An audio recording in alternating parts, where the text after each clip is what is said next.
World Sports Action welcomes you to Anfield from the Barclays First Division, Liverpool against Crystal Palace.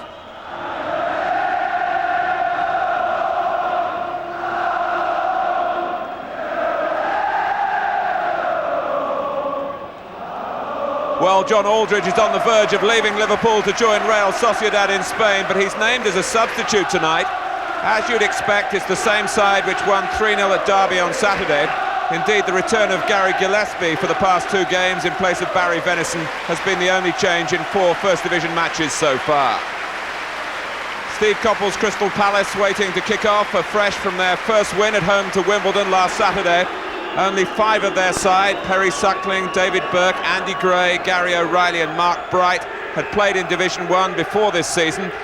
For number 10, Ian Wright, with 33 goals last season and 2 in his last 3 games, has been mentioned in the media as a possible Liverpool target to replace Aldridge. Bruce Grobbelaar defends the Kop end in the first half. The referee is Kieran Barrett from Coventry. Wright chasing on and trying to put some early pressure on Alan Hansen. It's Liverpool's first home game since the opening day of the season, and John Barnes is away here. But Pemberton matched him and then was a little unlucky with the ricochet. It clearly bounced off Barnes onto the Palace right back and behind for the corner.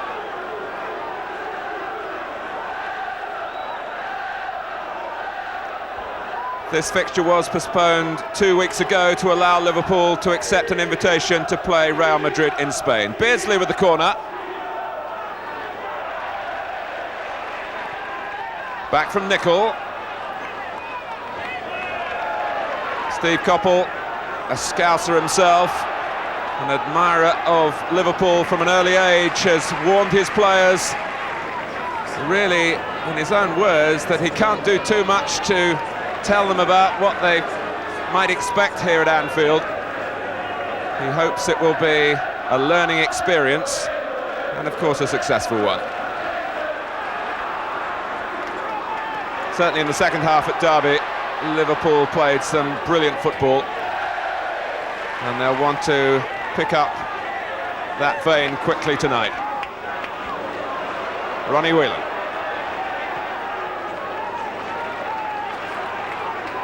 Gillespie at right back. Rush. At least Palace keeping Liverpool out of the penalty area at the moment, although Beardsley trying to change that past Pemberton, but not past the covering player, Eddie McGoldrick.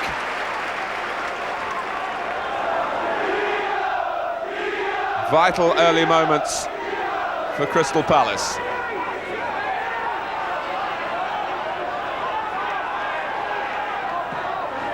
Beardsley varies the corner and was looking for McMahon. Wright, who's capable of springing forward on his own, and Hansen was aware of that.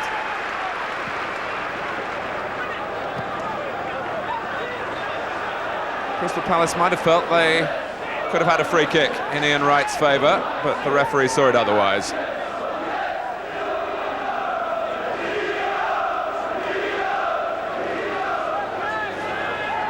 Steve McMahon, who played so well as deputy for Brian Robson in Sweden, reproduced his club form at international level.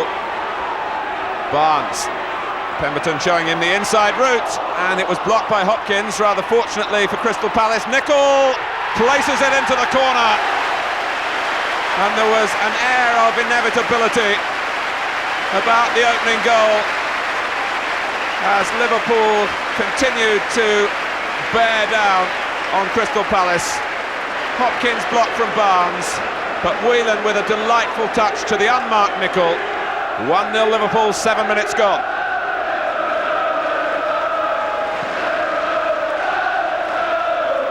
And Steve Nicol, who was debited with an own goal 6 nights ago in Scotland's World Cup tie in Yugoslavia, reminds us again of what a good finisher he can be.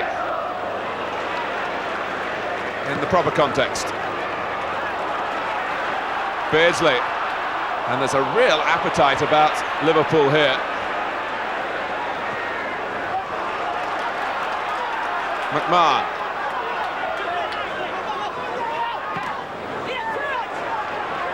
Now right. Had Andy Gray to his left. Couldn't find him.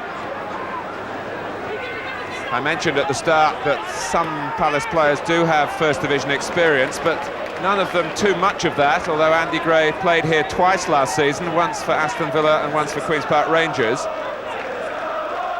Perry Suckling played in Division 1 for Coventry and for Manchester City.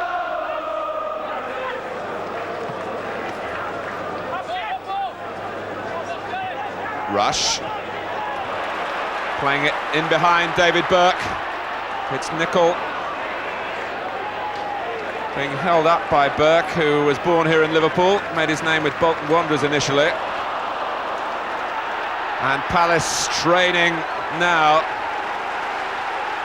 not to buckle totally before the game really has had a chance to take shape from their point of view. And Hopkins clears it away. Rush. And Nicol applying the pressure again on Burke down that right-hand side. Beardsley. Burrows. And Suckling, to his relief, can make a catch under no pressure.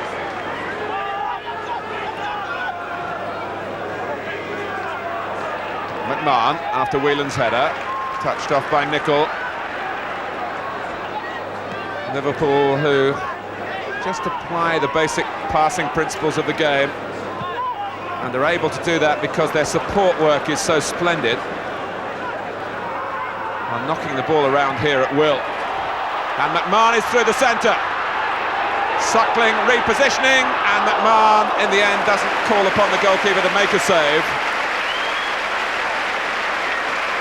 And there's already an inquest going on in the Crystal Palace ranks as to how Steve McMahon, coming from midfield, was allowed to run forward unattended and onside.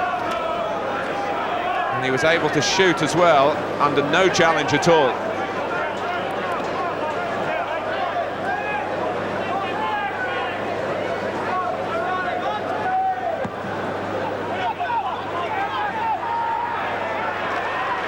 Beardsley.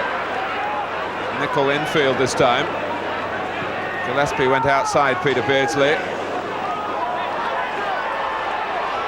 The centre-backs, O'Reilly and Hopkins at the moment, not getting much cover from the midfield line in front of them. But there's always a chance on the break with players like Wright. And Andy Gray can get forward well as well, and Mark Bright, of course, who's been Ian Wright's lieutenant so successfully. The two of them, 58 goals between them last season in all competitions. Well, the free kick goes in favour of Hussein, with Wright backing in.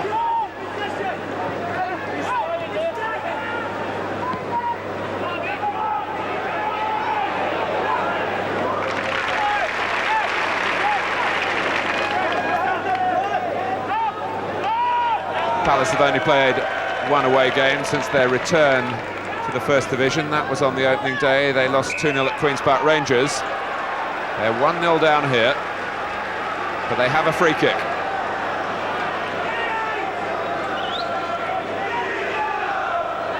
Alan Pardew and Andy Gray over the ball.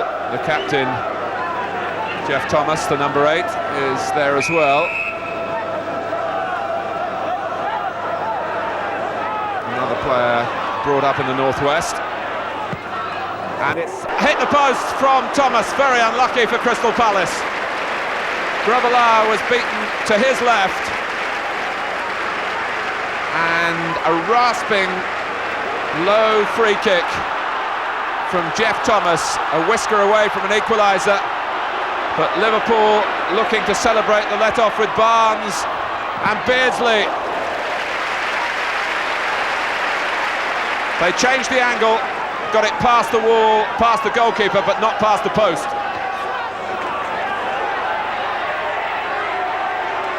Hopkins with a hand-off on Barnes that smacked a little of desperation.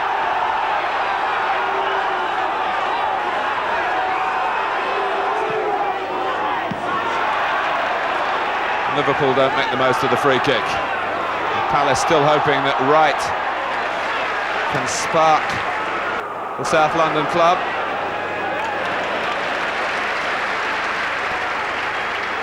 But certainly Thomas's free kick will have given Crystal Palace some belief that they have a right to be on the same stage as Liverpool. McMahon though is away here, rush inside him, McMahon chips Suckling brilliantly!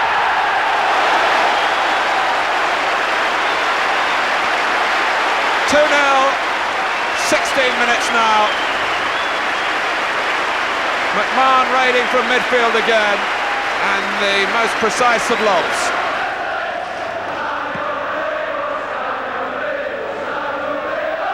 Well, it could have been very different if Thomas's shot had had a better fate. Very few teams come back from conceding 2 goals early in a game to Liverpool at Anfield. It could be 3 here. Pemberton on Barnes, and that looked a penalty, but it hasn't been given. Nicol certainly thought the referee was wrong. We have the benefit of a second look, and if the referee had seen that, he would surely have pointed to the spot. Instead, it's a corner. Hussain with a huge leap beyond the far post and solid contact as well. And almost remedying here the injustice a moment or two ago.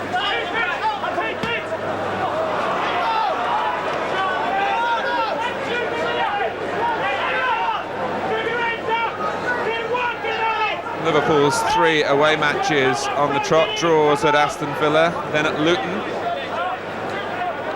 and then the 3-goal second-half romp at the baseball ground on Saturday, when Beardsley was in exceptional form in particular.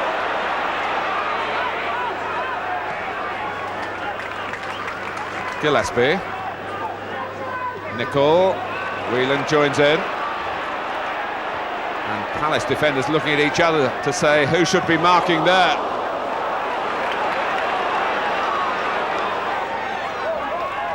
Burrows. It's great individual talent harnessed in a team pattern, and that's an irresistible combination. It's been the essence for Liverpool down the years.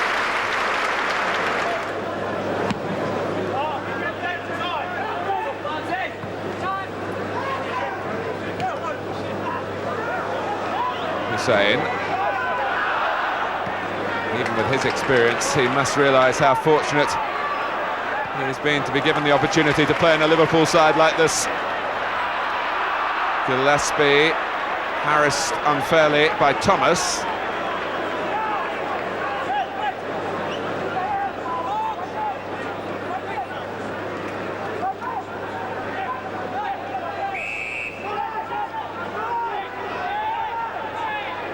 Whelan's free kick, and O'Reilly backheading it. Gary O'Reilly, who began his career with Tottenham.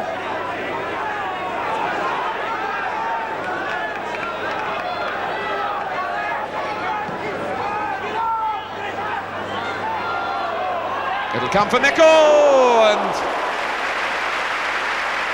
the connection was right off the meat. But the power just carried the volley on and over the bar, and it dipped only when it got into the crowd.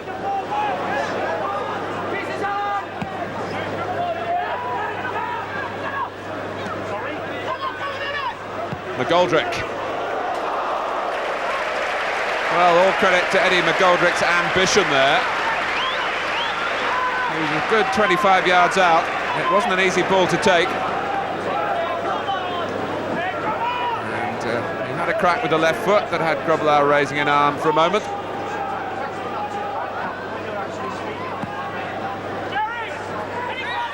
Palace, you'll remember, came through the playoffs in truly dramatic fashion, having been 3-1 down from the first leg away to Blackburn Rovers.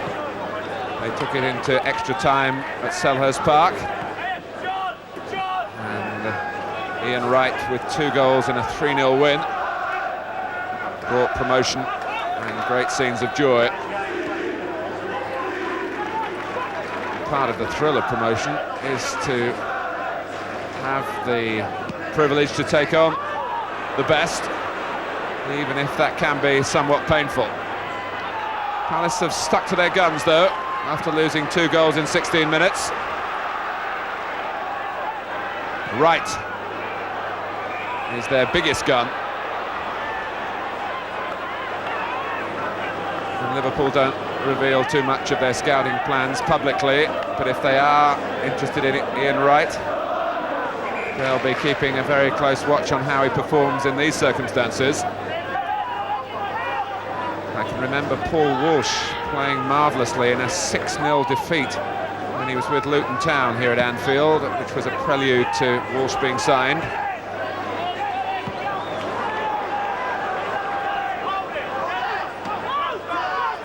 On that day, if memory serves me right, Ian Rush got 5, but he hasn't scored yet past Perry Suckling.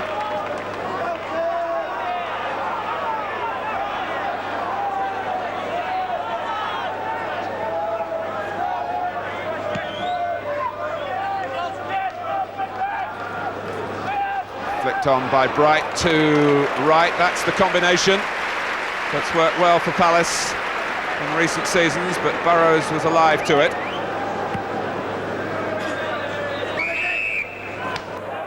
And now it's Rush who's penalised. I just wonder what the departure of John Aldridge, given that that deal goes through with Real Sociedad, what it will mean to Ian Rush. We kind of found it easy with Aldridge on the bench or stealing the limelight. The sense of competition really built up amongst the media and of course amongst the fans as well. Both players very popular in the dressing room, I should stress.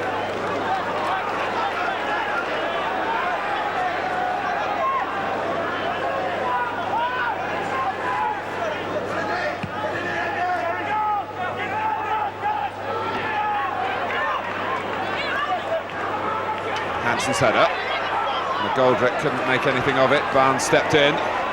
Now Beardsley. McMahon just had to check for a second to avoid running offside. Nicol, another of those curlers, aimed for the far corner.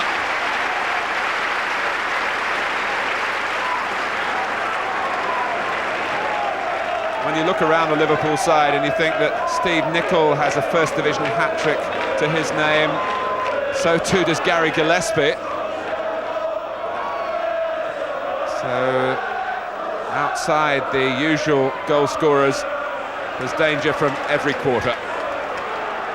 But Pemberton doing very well to take on Liverpool almost single-handedly then. But he's out of position now, the right back. Beardsley. Barnes has gone into the centre.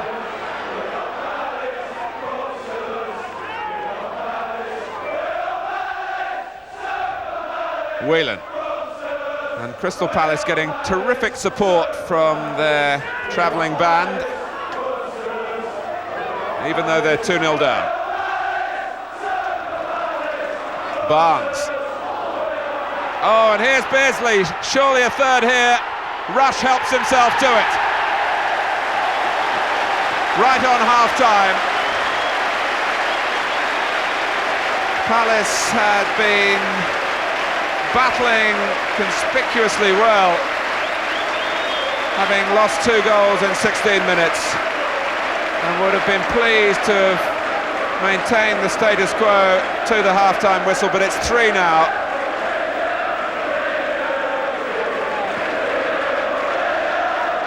And it all opened up yet again deep in that Palace penalty area, with Beardsley playing a major role and Rush applying the finishing touch.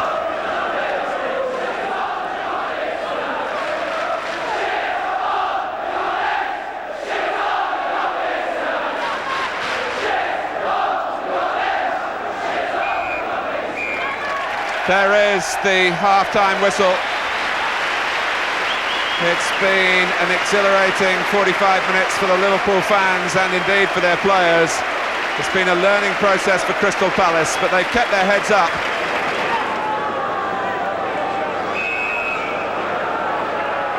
Liverpool attacked the Cop End in the second half.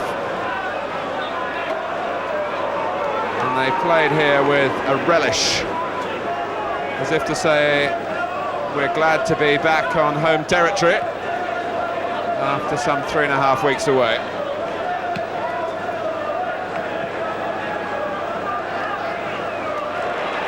Whelan. Still Ronnie Whelan. Andy Gray just able to hold him up and prevent the shot coming in. But for how long? Well, the flag's up now against Beardsley.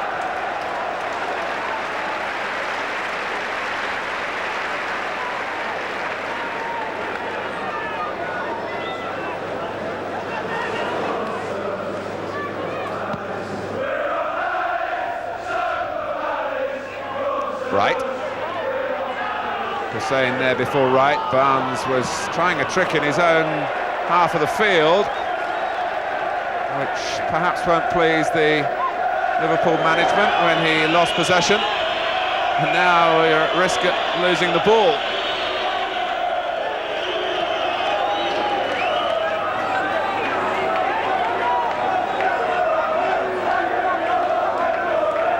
It's not quite like baseball when it's the custom in the United States, if a ball's hit into the crowd, the fan who catches it keeps it.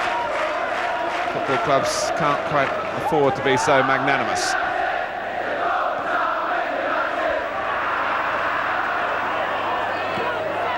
Right, dispossessed by McMahon. Gray, in his second spell now, of course, with Crystal Palace, re-signed at the start of this season. Hansen.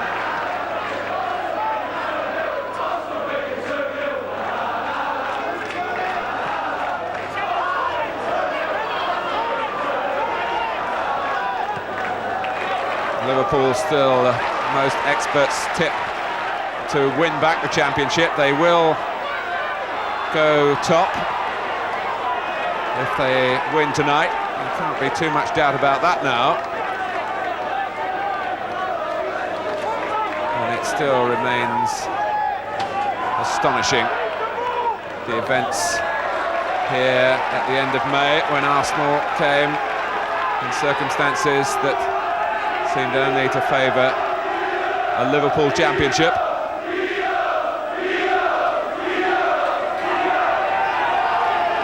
Gray with the throw.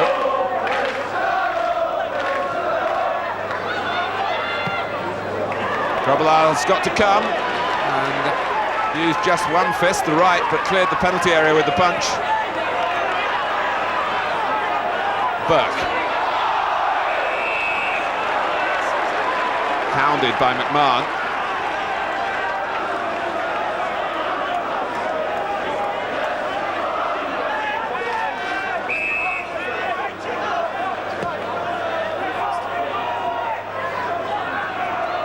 Gray. Oh, did well to deny Beardsley's tackle. And Pemberton stepped in a timely fashion as well for Crystal Palace. McGoldrick stopped by Barnes.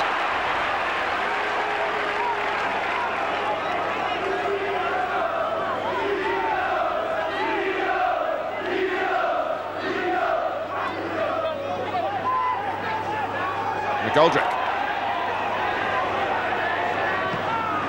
Well, Crystal Palace, who've had 6 seasons in the First Division in the past, were relegated in 1981 and have played here with a certain amount of character and continue to try to attack Liverpool whenever they can. Gillespie goes again for the return from Beardsley, and O'Reilly had to boot it behind, with Gary Gillespie making the extra man in that attack.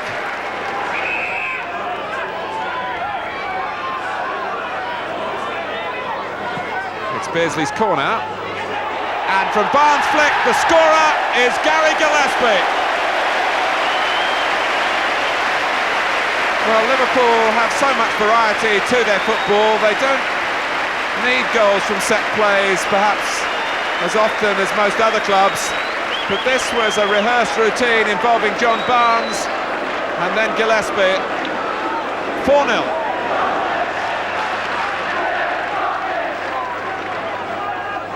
The fourth goal coming in the 56th minute.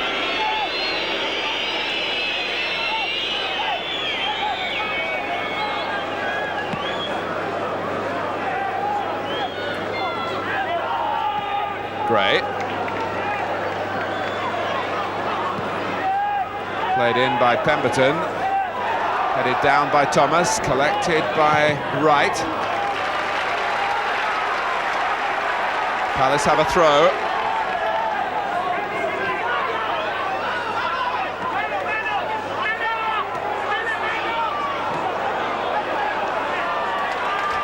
The one thing Liverpool do let you do is pass the ball, but you have to get some sort of possession first, and that's easier said than done. And Kenny Dalglish's team have really picked up the mood again in the second half. Barnes and Burrows. It went behind, to Suckling's consternation.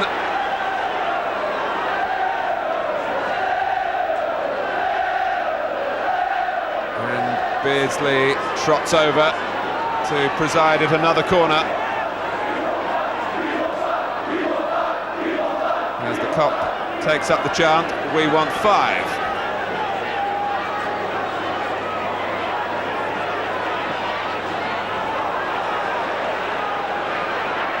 Pardew beaten to it by the sheer commitment of McMahon then. Pardew only in his 3rd season of league football at the age of 28, a late developer from the non-league ranks, as indeed was Wright, and he's away from Hansen. Hussein stood firm.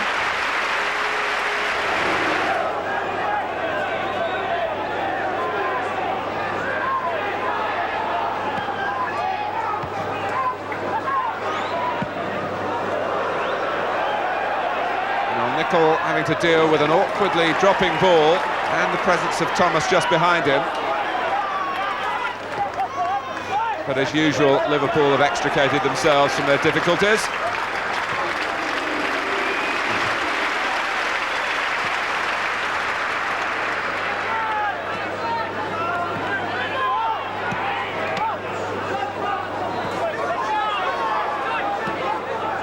And even with 4 goals banked, there's no slacking from the home team.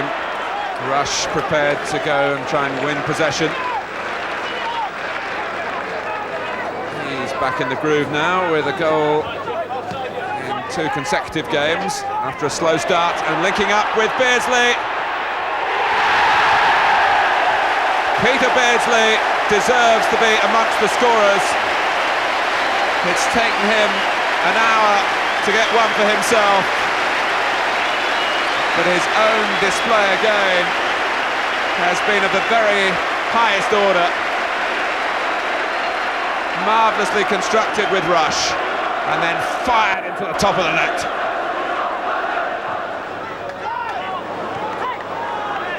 Well, this brings back memories of the 5-0 thrashing handed out to Nottingham Forest on a famous occasion at the back end of the season before last, which was almost a coaching clinic, a masterclass from Liverpool. And John Aldridge does some stretching exercises. Are they going to allow him a farewell appearance?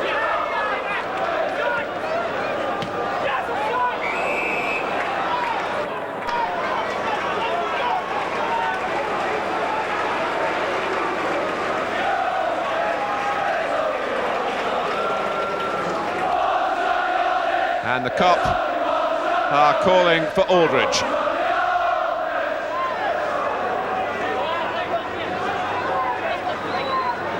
Beardsley, Barnes.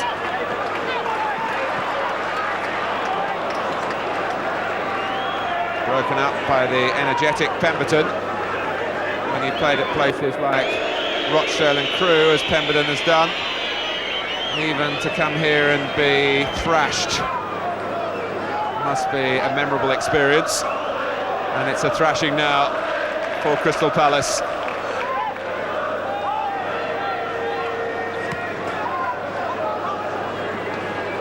And still so much time left, and Rush in behind Gary O'Reilly.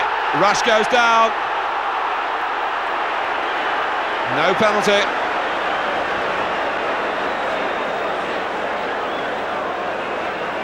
Certainly O'Reilly got some contact with the ball.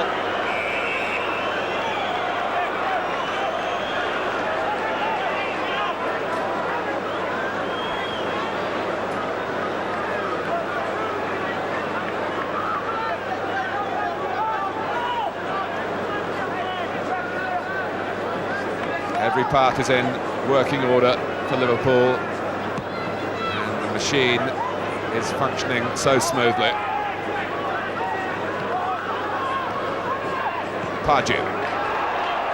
Wright, with Mark Bright making a run into the centre now. And he can be very effective in the air. Thomas came later on the scene.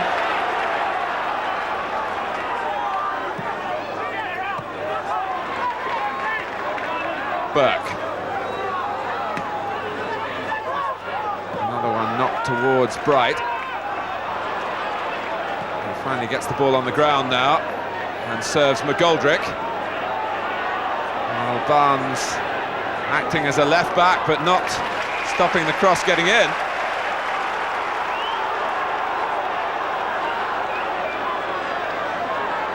Although the ball, in fact, had gone behind.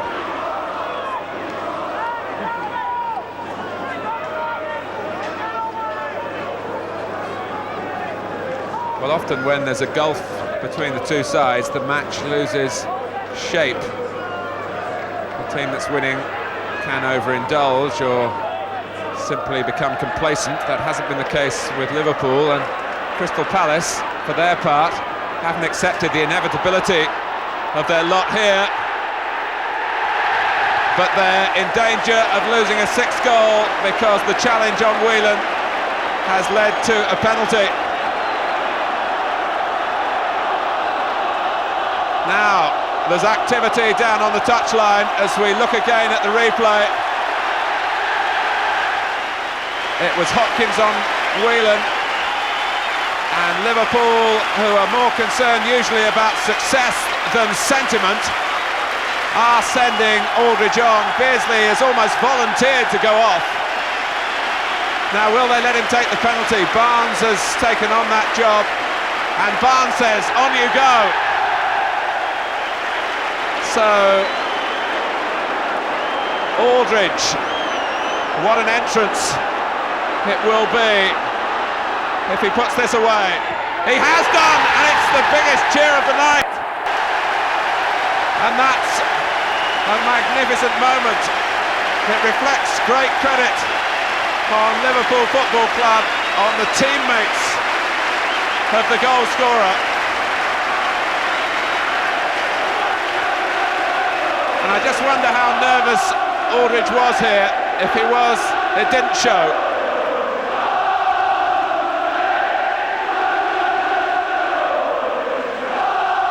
And that is his 50th goal in the league for Liverpool in his 2.5 years with the club. His 63rd in all, at better than one every 2 games. It could be the last. Oh, and Hussein on Pardew. A penalty for Crystal Palace.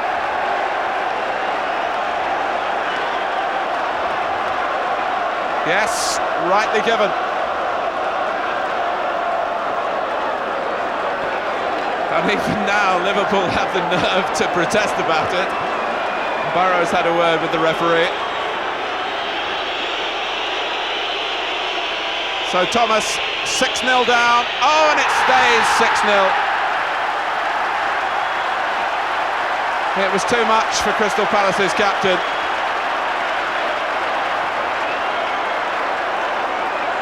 And he drove it high over the bar. So Palace denied even a slender reward here.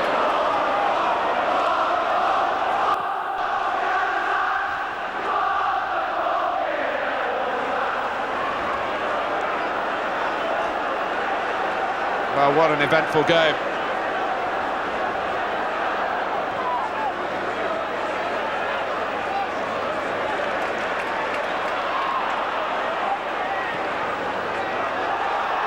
Bright, still looking,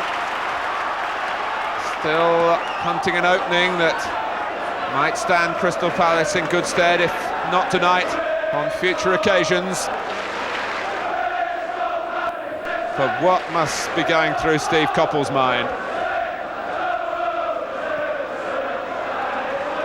The only consolation is that it's a gap that so many others have struggled to bridge. And also that Crystal Palace haven't tried to kick their way to some sort of security in the second half. Champions is the cry, and it's a championship-style performance from Liverpool. Although at this early stage in the season, you can be sure that Kenny Dalglish won't entertain any questioning on that particular subject. Bright crosses, Grobbelaar is happy to be involved.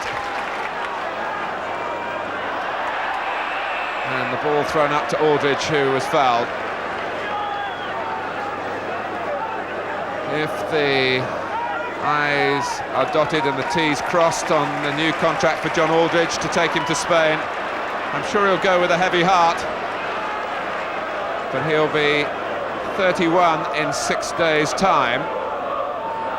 And that move will represent great business at marginally over £1 million, we're led to believe. Great business for Liverpool and indeed for Aldridge as well, particularly if he's only going to be used as a substitute or if the forward gets injured at Anfield. Barnes teasing O'Reilly.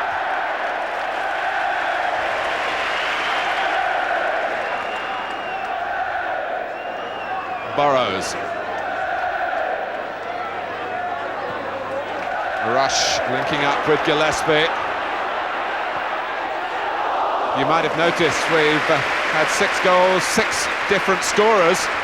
Gary Gillespie, one of them. That's the way that Liverpool can spread it around.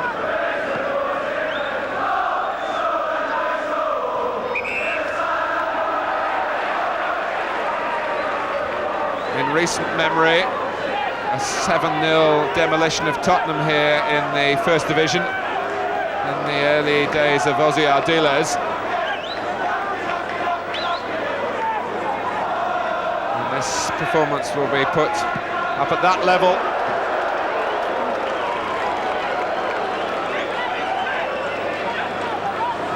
course, still time for more.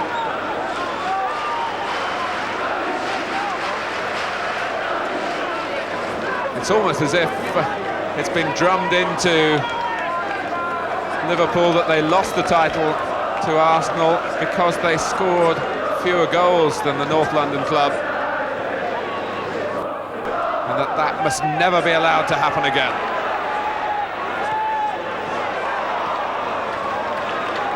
McMahon facing the wrong way and in the end settling for that.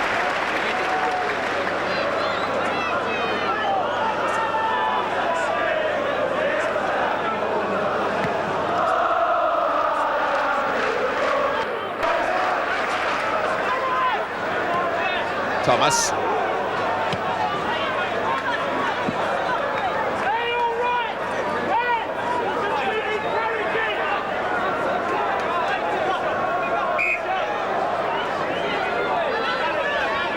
Burke trying to gain a yard at the throw, but Crystal Palace aren't going to be allowed to get away with anything here.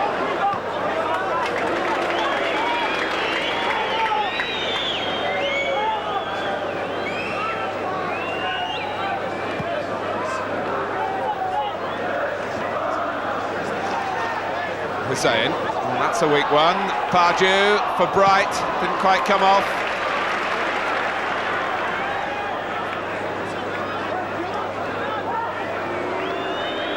And Crystal Palace refused to be demoralised in desperately difficult circumstances.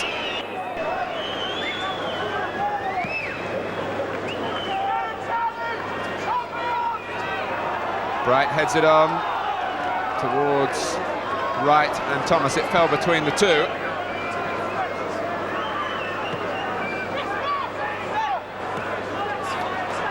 Gray will get there first. And Barnes has to check back, but Andy Gray pushed it too far ahead of him. And then Liverpool look to knock the ball around once more. Connoisseurs of their game will have seen this so often. What has been extra special tonight is the way they've taken their chances, and Whelan fails on that occasion. Nicol.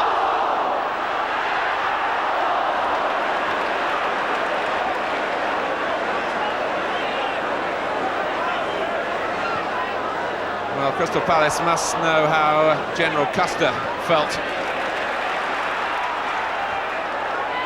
They aren't actually outnumbered, but it must feel that way. Burrows. Oh, good save from Gillespie by Suckling. Nothing wrong with the header, crisp and downwards.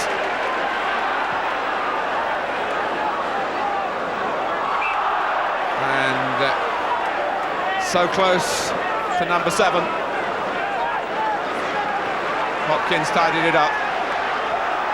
Right, leaving McMahon in his wake, taking on Hussein and Hansen. And the fall in the end had too much theatre about it.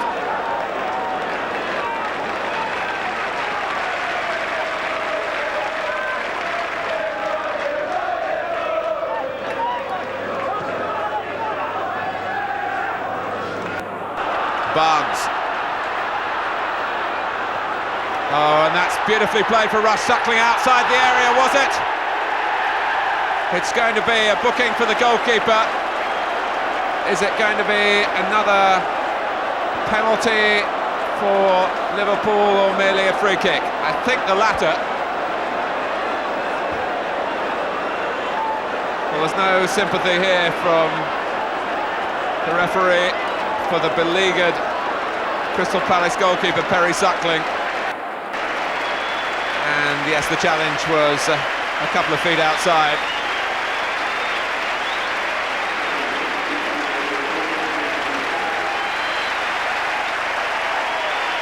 Jan Molby is being invited to the party in place of McMahon.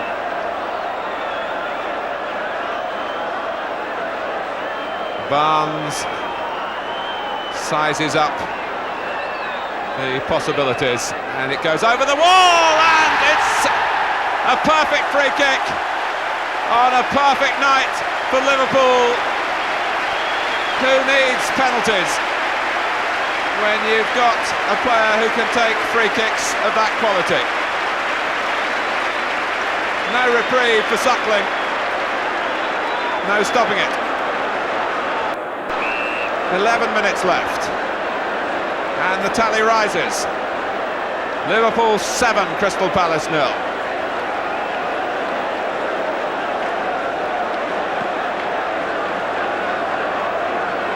Now, Perry Suckling once told me that he saw, as a youngster, Tottenham get 9 against Bristol Rovers. Well, here he is, beaten 7 times himself.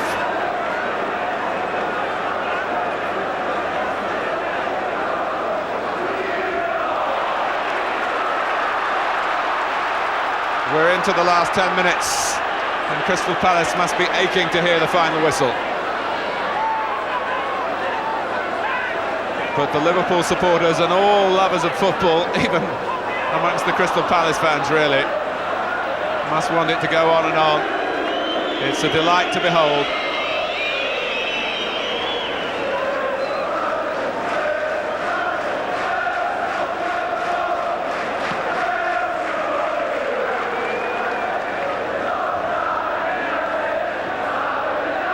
Rush.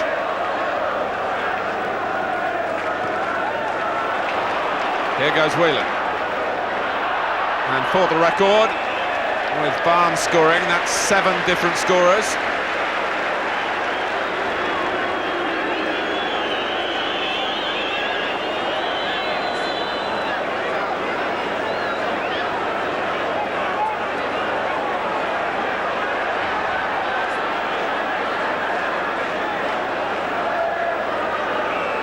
Well, it's Barnes in charge of another free kick. He doesn't go the direct route this time. Liverpool, though, are in possession of another corner. Here's Hussein! And it's 8 now. And yet another different scorer. I cannot recall that ever happening. Certainly not at this level of the game. Glenn Hussein gets his first goal in the English First Division with a textbook header.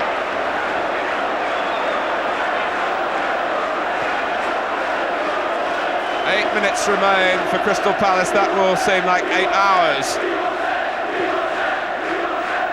A hasty glance at the record books tells me that the greatest margin of victory in the First Division is 12 by West Brom and Nottingham Forest. But way back, 1892 and 1909. Maybe there's not time for the dozen here, but there might be for double figures.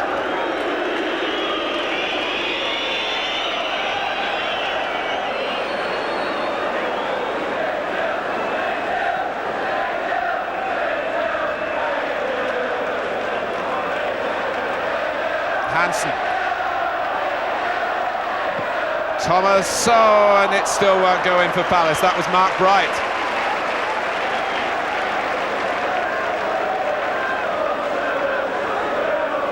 Crystal Palace deserves something. I suppose maybe they'll regard a first-hand view of watching Liverpool's style and verve here is reward alone. Even hardened professionals might be able to sit back one day and accept that, but it is going to be hard to live with in the short term. Pemberton, and Grobbelaar's concentration is total. The angle was perfect, and the ball just settled in his midriff.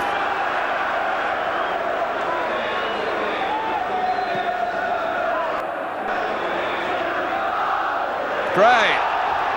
Hussein scurrying across. Gray has passed him, just Grobbelaar to beat! And he can't do that.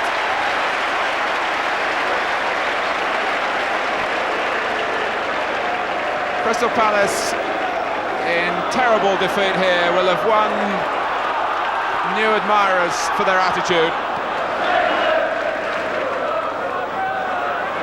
Nicol.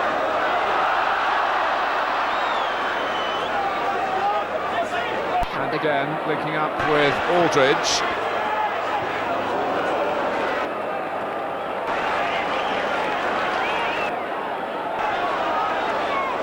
It's been an honour to watch this.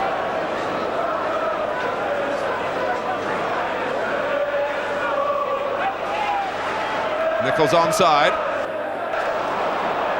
but there was no one beyond the far post for Liverpool. Carried forward by McGoldrick.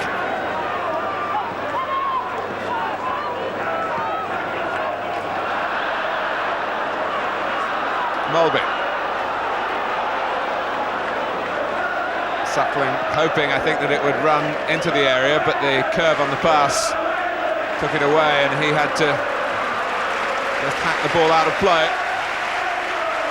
There's such an air of celebration at Anfield tonight.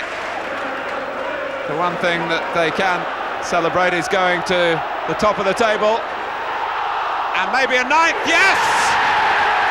Nicol, who started it all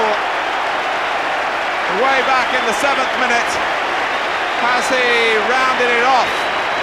He becomes the first player to get 2 goals on a night when the scoring has been shared so spectacularly. Liverpool 9. And Suckling wonders what's hit him.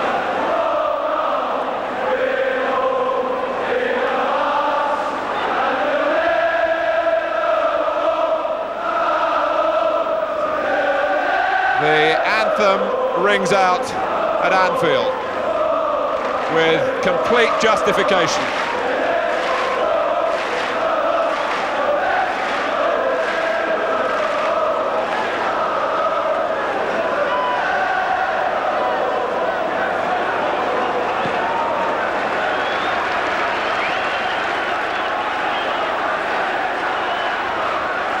Thomas.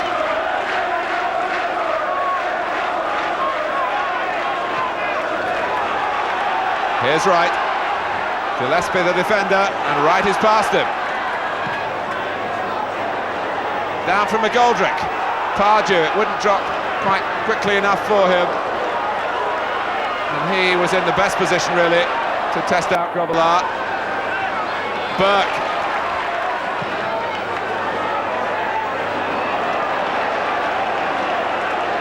Now McGoldrick. Few would begrudge Crystal Palace 1 goal. Even if it would spoil some of the symmetry of the scoreline.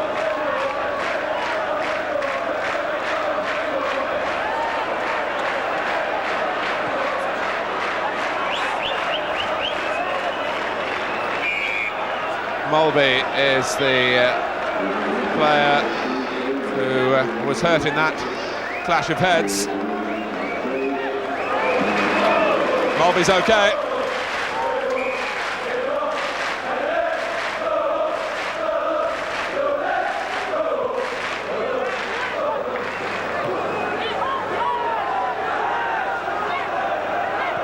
Right. And Crystal Palace, when they get the ball, continue to attack. Despite the fact that they're on the wrong end of a glory night for Liverpool Football Club. Hansen, one of the few outfield players who hasn't scored.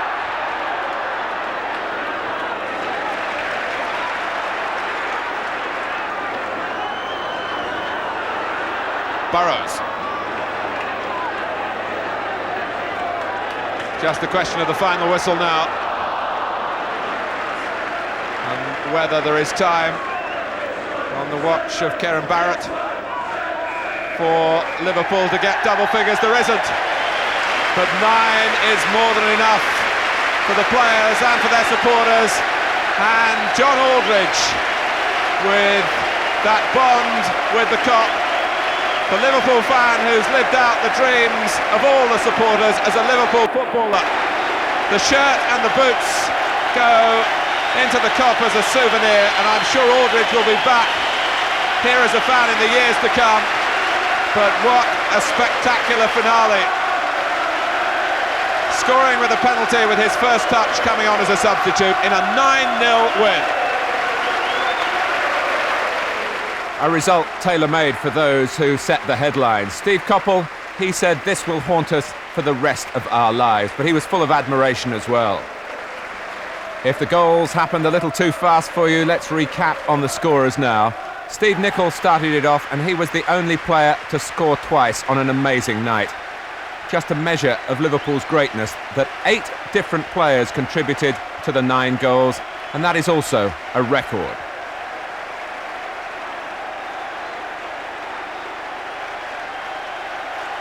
Wherever it came from, Crystal Palace just didn't have the answer. In the context of Liverpool's history, in 1896 there was a 10-1 win over Rotherham, but in more modern times, 11 against Strømsgodset in a European tie. Many of you will remember the 7 against Spurs in the First Division. York City also hit for 7 in 1985, and Fulham for 10 in the Milk Cup in 1986. And now it's 9-0 in the record books against Crystal Palace. A glorious night then, but it was also tinged with sadness. John Aldridge, who used to stand on the Kop, said his farewells in a most appropriate manner. Over 2.5 years, he's felt so deeply the triumphs and the tragedy of Liverpool Football Club. But what a way to go out. Liverpool 9, Crystal Palace 0.